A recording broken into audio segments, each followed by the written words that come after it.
અમદાવાદના senior citizen professor બન્યા digital અરેસ્ટનો શિકાર. આરોપીઓએ ઈડીના અધિકારી તરીકે ઓળખ આપી કૌભાંડ આચર્યો. આરબીઆઈનો લેટર મોકલી મની લોન્ડરિંગ સ્કીમ આચર્યો. કુલ આરોપીએ 4 એકાઉન્ટમાં સમગ્ર રકમ ટ્રાન્સફર કરવામાં આવી હતી. 4 મુખ્ય એકાઉન્ટ ધારકો જનક, અનિકેત, હિતેન્દ્ર અને નયનને પ્રત્યેક ટ્રાન્સફર પેટે 25,000 આપતા હતા. આરોપીઓના સંપર્કમાં રાજસ્થાનના લોકો હતા, જેની તપાસ ચાલુ છે. ફરિયાદીને કંબોડિયાથી કોલ કરવામાં આવતા હતા, જેમાં રૂપિયા બિહાર, આસામ, દિલ્હી સહિત અલગ અલગ રાજ્યોના એકાઉન્ટમાં આપવામાં આવ્યા હતા. આરોપીઓ ચાઇનીઝ ગેંગ સાથે સંકળાયેલા હતા. ચીટિંગના રૂપિયાને ક્રિપ્ટોકરન્સીમાં કન્વર્ટ કરી ચાઇનીઝ ગેંગને મોકલવામાં આવ્યા હતા.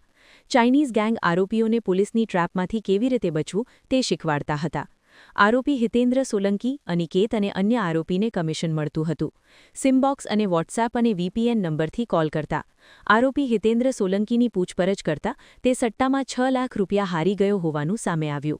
પોલીસે અત્યાર સુધીમાં કુલ 12 આરોપીઓની ધરપકડ કરી. ડિજિટલ અરેસ્ટ કૌભાંડના મૂળ સુધી પહોંચવા પોલીસની કાર્યવાહી શરૂ.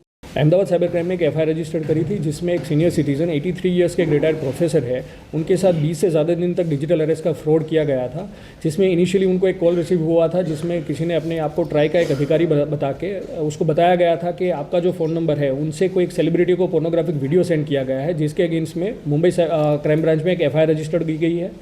तो उनके लिए उनका इंट्रोगेशन करने के बहाने से उनको बाद में व्हाट्सएप से वीडियो कॉल किया गया था, जिसमें अलग अलग लोग पुलिस बन के सुप्रीम कोर्ट के जस्टिस बन के एक सेटअप तैयार किया गया था और उनको बताया गया था कि apart from the mobile number उनके आधार के ऊपर कुछ अकाउंट भी इश्यू हुए हैं, जिसका मनी लॉन्ड्रिंग में यूज़ हुआ है.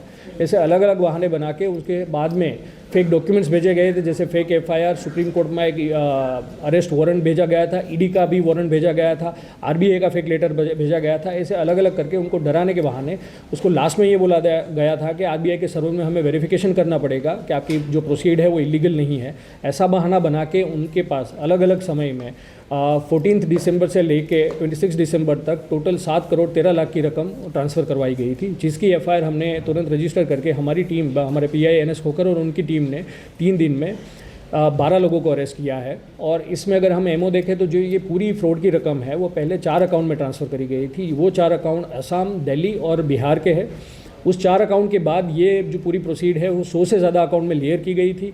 उस 100 अकाउंट में से 6 अकाउंट ऐसे हैं जो अहमदाबाद और सूरत के हैं, और उस अकाउंट के जो अकाउंट होल्डर है और उनके जो ऑपरेटर है उनको हमने अभी 12 लोगों को अरेस्ट किया है. सर, ठगे गए जो 7 करोड़ में जो है उसमें से कितनी रकम रिकवर की गई है और मनी ट्रेल कहाँ तक ट्रेस की गई है?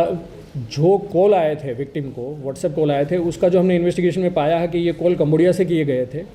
और बिकॉज जब फर्स्ट जो ट्रांसफ़र की गई थी रकम वो 14 दिसंबर को की गई थी, और जो विक्टिम का रिस्पॉन्स टाइम था वो 15 दिन के बाद यहाँ पे जब इन्फॉर्म किया गया है, तो 10 लाख की जितनी रकम 1930 के द्वारा सीज की गई थी. उससे पहले ये रकम, जैसे मैंने पहले बताया, कि 100 से ज़्यादा अकाउंटों में सेकंड लेयर में ट्रांसफ़र कर गई थी.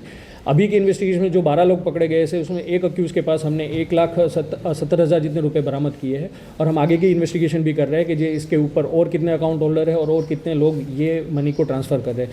जो अक्यूज़ को अरेस्ट किया गया है वो तुरंत ये जो उसने पैसे यहाँ से कैश विड्रॉ करके उसको क्रिप्टो करेंसी में कन्वर्ट करके चाइनीज़ लोगों को ये क्रिप्टो करेंसी प्रोवाइड करी थी. सर, कुछ एडवांस टेक्नोलॉजी का ये लोग उपयोग कर रहे थे क्या? कोई एडवांस टेक्नोलॉजी का ऐसे यूज़ नहीं किया है. जो कॉल लैंड किया गया था, जो फर्स्ट कॉल ट्राई का अधिकारी बन के आया था, उसमें जो सिमबॉक्स का यूज़ किया गया है. मतलब कॉल ये कंबोडिया से जनरेट किया गया है और इंडिया में लैंड करने के लिए अलग अलग जगह पे अगर सिमबॉक्स प्लेस किया गया है वहाँ का यूज़ किया गया है. और जो व्हाट्सएप है वो व्हाट्सएप नंबर इंडिया के है, बट वो व्हाट्सएप जो फ़ोन नंबर है वो व्हाट्सएप यूज़ हो रहा है कंबोडिया में. तो ऐसा कोई एडवांस टेक्नोलॉजी नहीं है. जनरली ये लोग ठगी करने के लिए, as you all are aware के डिजिटल अरेस्ट का पिछले 1.5 साल से बहुत ज़्यादा अवेयरनेस की गई है. अगर हम अवेयर रहे इसके बारे में और अपने आसपास में जो सीनियर सिटीजन उनको अवेयर करें इसके बारे में कि ऐसा कोई डिजिटल अरेस्ट जैसा प्रावधान नहीं है. और ऐसा कोई भी, हमने पहले भी बताया कि अगर कोई बैंकर्स जहाँ पे कोई सीनियर सिटीजन का अकाउंट है, अगर कोई ऐसी सस्पिशियस ट्रांसफ़र करने के लिए आ रहा है, उनको तुरंत ही अगर वो साइबर क्राइम को इन्फॉर्म करे तो ये रकम बचाई जा सकती है. पिछले 2 हफ्तों में हमने ऐसे 2 करोड़ रुपये बचाए हैं, क्योंकि ये जो क्राइम की प्रोसीड है वो तुरंत ही लेयर की जाती है और इंडिया के बाहर भेजी जाती है. अगर एक बार इंसिडेंस बन गया, उनके बाद अगर रिस्पॉन्स टाइम लेट है तो इसमें जो रकम बचाने में डिफ़िकल्टीज़ होती है. बट अगर पहले ही हमें ध्यान में दे दिया जाए साइबर क्राइम को, तो हम उसमें रकम बचा सकते हैं.